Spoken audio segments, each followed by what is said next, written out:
Hello बच्चों, let's read this question. The question says an infection would most likely increase phagocytic activity in. तो जब भी हमारी body में कोई इन्फेक्शन होती है तो क्या हो जाता है, इसमें फैगोसाइटिक जो एक्टिविटीज़ है वो इंक्रीज हो जाती है.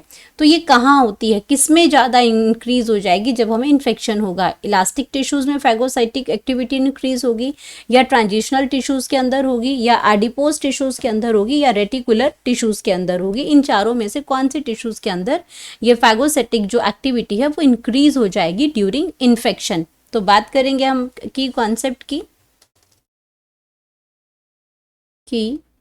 कॉन्सेप्ट. अब की कॉन्सेप्ट में इसमें क्या है हमारा, फैगोसाइटिक एक्टिविटी. Phagocytic activity. अब फैगोसाइटिक एक्टिविटी सबसे पहले तो होती क्या है, तो फैगोसाइटिक एक्टिविटी में का मतलब क्या है कि इसके अंदर क्या होता है, इनगल्फिंग इनवेडिंग पैथोजेंस. जो भी आपका जो, क्योंकि इन्फेक्शन है, इन्फेक्शन का मतलब है कोई पैथोजन डिजीज कॉजिंग जो माइक्रो ऑर्गेनिजम्स है वो अंदर जाएंगे. तो वहाँ पे क्या करेंगे, हमारा जो इम्यून सिस्टम होता है, हमारे जो लिम्फोसाइट्स होते हैं वो सारे वो क्या कर देते हैं, वो एनगल्फ इन्वेडिंग मतलब जो आपके बाहर से अंदर आए होते हैं पैथोजेंस, उनको कहते हैं इन्वेडिंग पैथोजेंस. को ये इंगल्फ कर लेते हैं, पैथोजेंस को इंगल्फ कर लेंगे और उसी को हम क्या कहते हैं, फैगोसाइटिक एक्टिविटीज़. अब क्वेश्चन ये है कि ये जो फैगोसाइटिक जो एक्टिविटी कौन से टिश्यू में इंक्रीज हो जाती है एकदम से.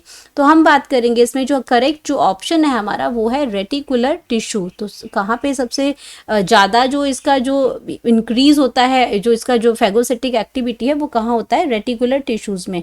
अब अगर हम रेटिकुलर टिश्यूज़ की बात करते हैं, रेटिकुलर टिश्यू, तो रेटिकुलर टिश्यू आपका क्या है, एक कनेक्टिव टिश्यू है, एक कनेक्टिव टिश्यू है, कनेक्टिव टिश्यू है. और ये आपका जो रेटिकुलर टिश्यू है ये कैसे बनता है, रेटिकुलर फाइबर से बनता है, रेटिकुलर फाइबर से बनेगा. एंड रेटिकुलर जो फाइबर है ये इन्वॉल्व होती है in the formation of involves in the formation of in the formation of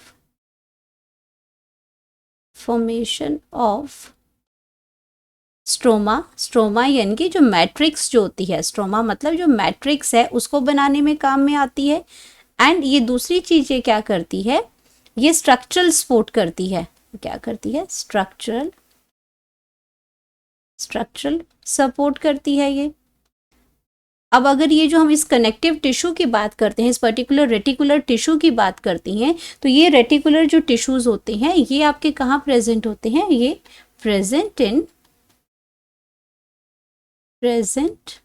इन ये आपके कहाँ पे, किडनी में प्रेजेंट होते हैं, ये आपके स्प्लीन में प्रेजेंट होंगे, और ये आपके कहाँ पे होते हैं, लिम्फ नोड में प्रेजेंट होते हैं, लिम्फ नोड में प्रेजेंट होते हैं. तो ये जो ऑर्गन है आपके, ये आपकी जगह ये आपका और क्या काम करते हैं, ये आपके सेकेंडरी लिम्फोसाइट्स हैं, ये आपके WBC यहीं पे क्या होते हैं, या अगर इनकी बात करते हैं तो यहाँ पे WBC जो है हमारे, ये WBC आपके मैच्योर होते हैं यहाँ पे एंड स्टोर होते हैं. तो जिस जगह पे जिस जहाँ पे आपके ये आपके WBCs मैच्योर होंगे, स्टोर होंगे, वहीं पे WBCs के ही डिफरेंट टाइप्स हैं, आपके न्यूट्रोफिल्स हैं, वेसोफिल्स हैं, यूसिनोफिल्स हैं. ये WBCs के टाइप्स हैं जो क्या करते हैं, फैगोसाइटिक एक्टिविटीज़ करते हैं ये इसमें. एंड अगर आपके जहाँ ये आपके बन रहे हैं, जहाँ पे मैच्योर हो रहे हैं, स्टोर हो रहे हैं, ऑफ कोर्स अगर इन्फेक्शन वहाँ पे होती है तो ये सबसे ज़्यादा जो एक्टिविटी जो है फैगोसाइटिक एक्टिविटी वो भी वहीं पे होगी. तो इसकी वजह से हमारा क्या आंसर है, जो करेक्ट आंसर है वो रेटिकुलर टिश्यूज़ है. इलास्टिक टिश्यूज़ के अंदर ऐसा नहीं होता है. यहाँ पे जो फैगोसाइटिक एक्टिविटीज़ है वो होती है समय, लेकिन उतनी ज़्यादा नहीं होगी जितना रेटिकुलर टिश्यूज़ के अंदर होगा. तो इलास्टिक टिश्यू में नहीं होती है, आपकी जो ट्रांजिशनल टिश्यूज़ होते हैं उसमें नहीं है, एडिपोज टिश्यू में फैट टिश्यू स्टोर होते हैं, यहाँ पे भी आपका फैगोसिटिक एक्टिविटीज़ नहीं होती हैं इसके अंदर। तो सबसे ज़्यादा जो फैगोसिटिक एक्टिविटीज़ होंगी वो रेटिकुलर टिश्यूज़ के अंदर होंगी। तो हम यहाँ पे अपना लिख सकते हैं correct option, that is D, reticular tissue. Hope you understood it well. Best of luck.